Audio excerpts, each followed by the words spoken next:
అందరికీ నా వందనములు. నేను ఈరోజు చెప్పబోయేది ఆదికాండం 50 అధ్యాయాల వివరణ.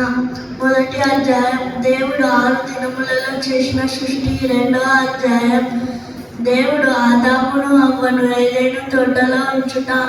3వ అధ్యాయం ఆదాము అవ్వ పాపం చేయుట.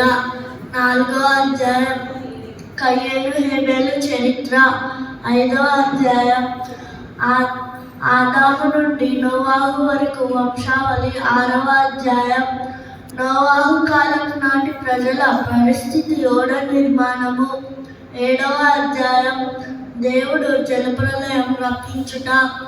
8వ అధ్యాయం జలప్రలయం నుండి 8 మంది రక్షించుట. 9వ అధ్యాయం దేవుడు నోవాహుతో చేసిన నిబంధన గుర్తుగా ఇంద్రధనస్సు. 10వ అధ్యాయం షేము హాము యాపేతు వంశావళి. 11వ అధ్యాయము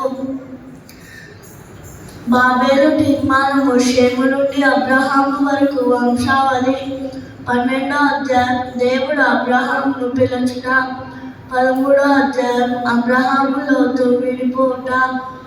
14వ అధ్యాయం అబ్రహాము లోతును విడిపించుట.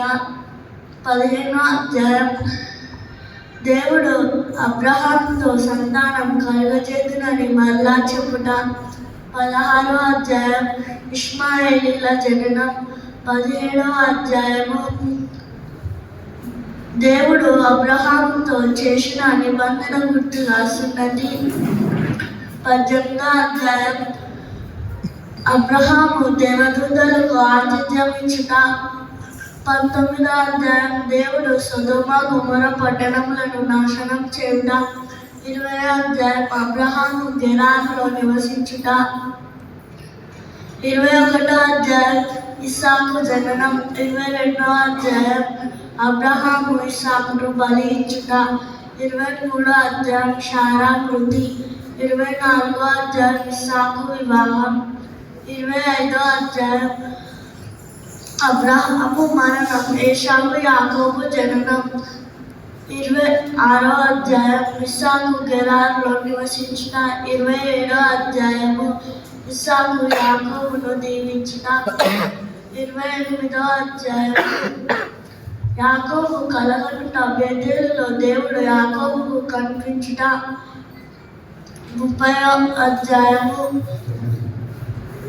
29వ అధ్యాయము యాకోబు లేయానును రాహేలును వివాహం చేసుకునుట. 30వ అధ్యాయము యాకోబు లాబాను దగ్గర అభివృద్ధి చెందుట. 31వ అధ్యాయం యాకోబు తన యావదస్సు తీసుకొని కానానుకు బయలుదేరుట. 32వ అధ్యాయం యాకోబు దేవుడితో పెనుగులాడుట. 33వ అధ్యాయము యాకోబు ఏశావును కలుసుకొనుట.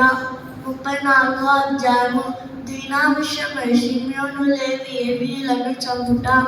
35వ అధ్యాయము యాకోబు బేతేలులో బలిపీఠం కట్టుట. ఇస్సాకు మరణం.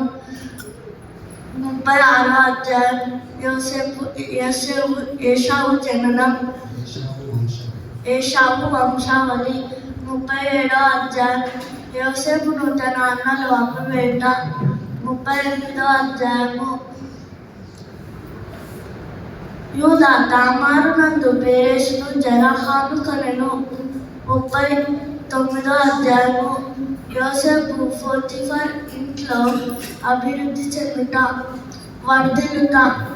40వ అధ్యాయము యోసేపు పానదాయకుల వంశకారుల కలభావం వివరించుట.